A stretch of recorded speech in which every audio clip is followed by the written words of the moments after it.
Hey everyone! Welcome back to my channel.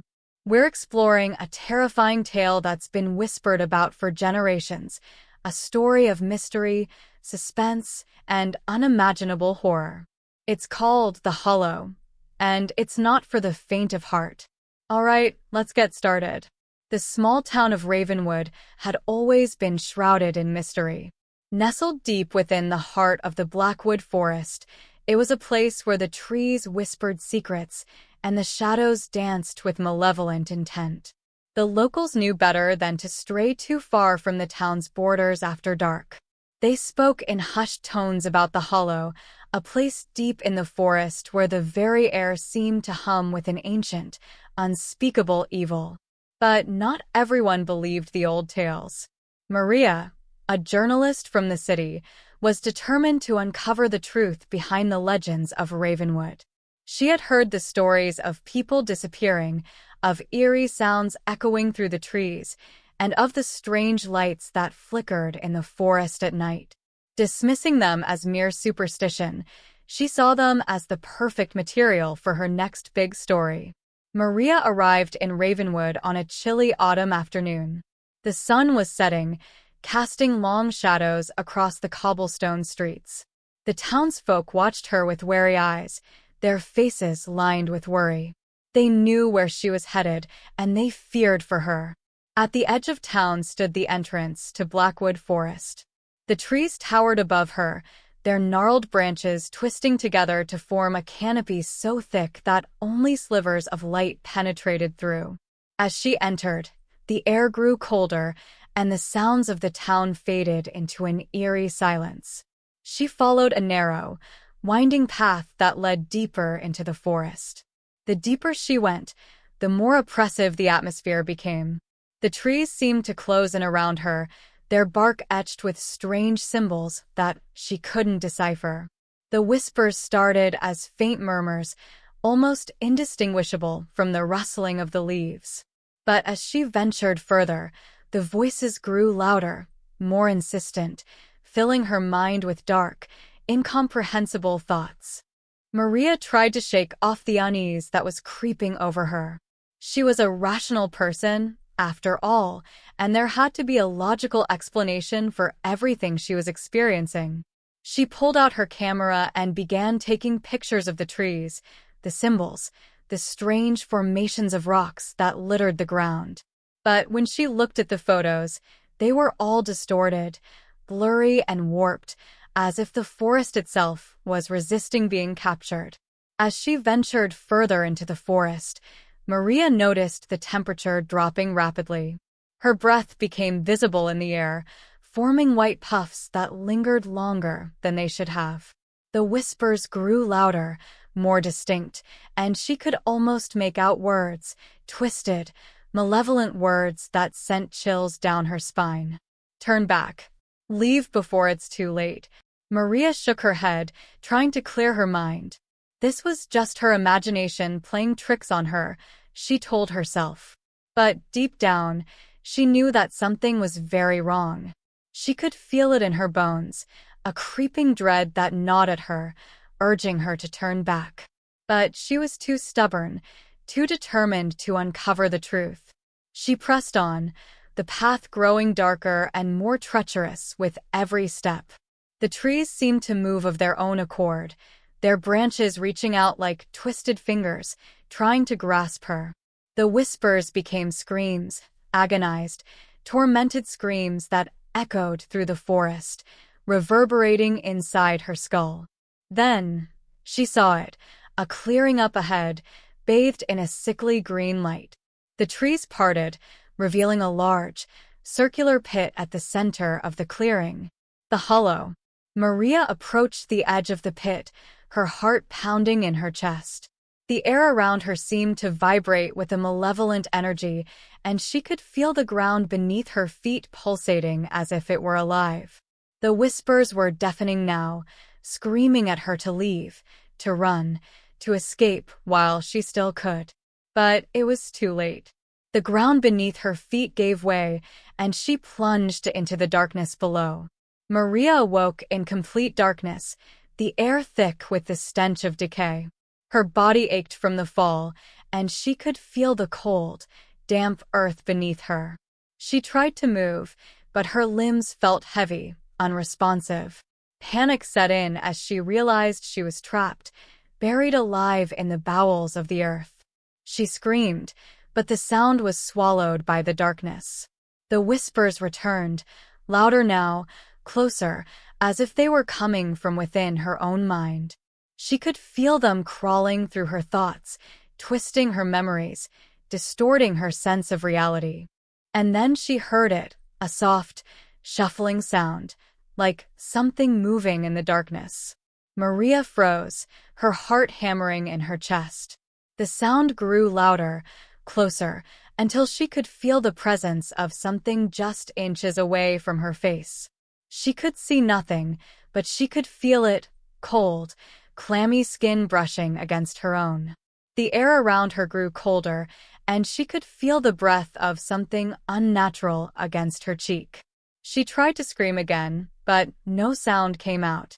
The thing in the darkness moved closer, its presence suffocating.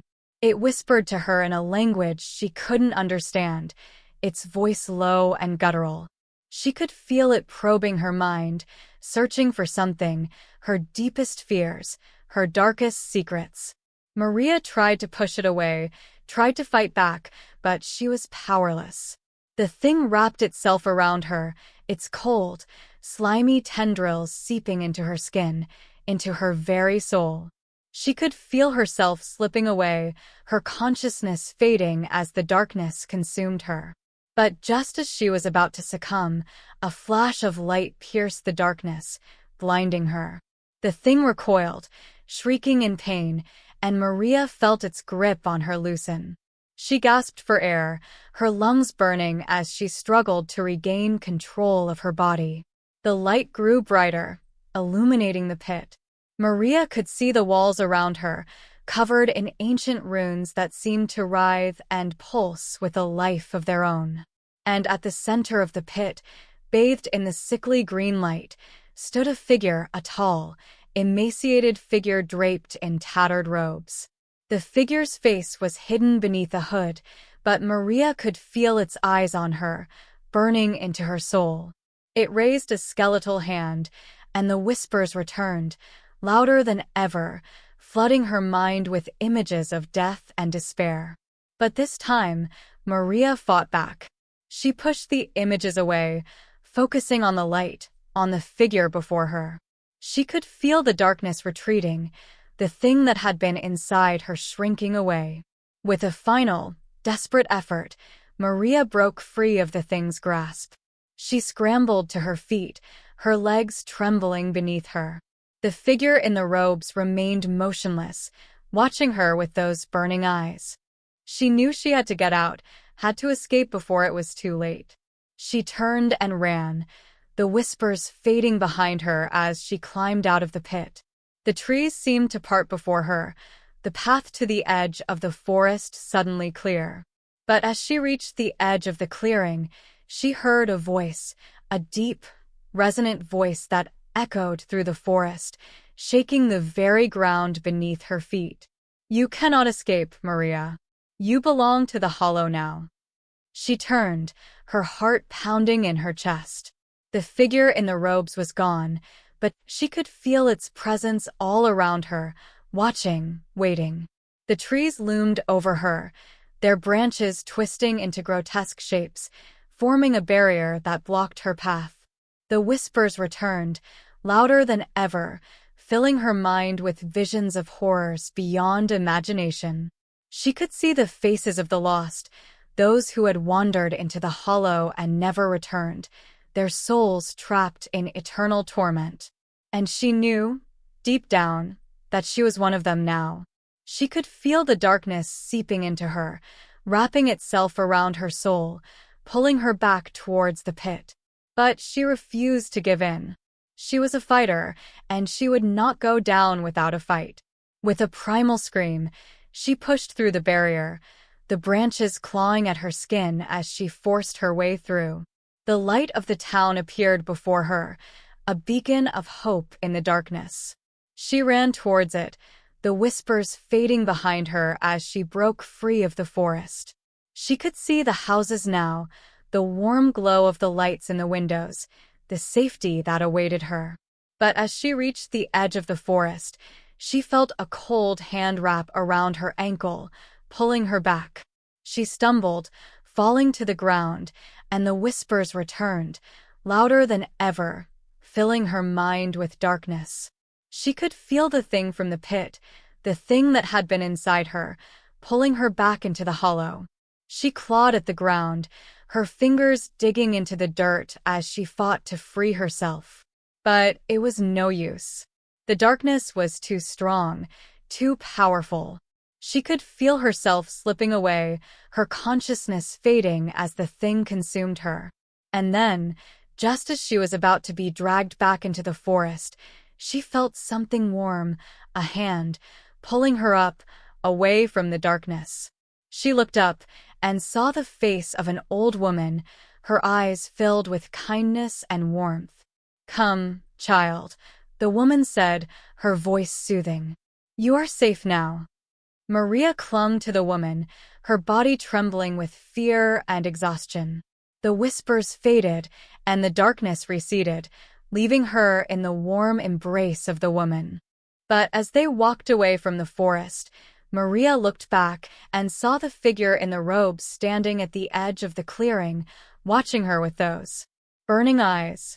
And she knew that she would never be truly free. The hollow had claimed her, and it would always be a part of her, waiting in the shadows, ready to pull her back into the darkness. Maria never returned to the city. She stayed in Ravenwood, living in a small cottage at the edge of town. She never spoke of what happened in the hollow, but the townsfolk knew.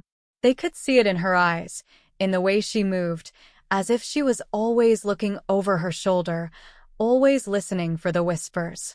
And they knew that one day, the hollow would come for her, just as it had come for all those who had wandered too far into the forest. For the hollow was alive, a living, breathing entity that fed on fear, on despair, on the souls of those who dared to enter its domain. And it would never be satisfied.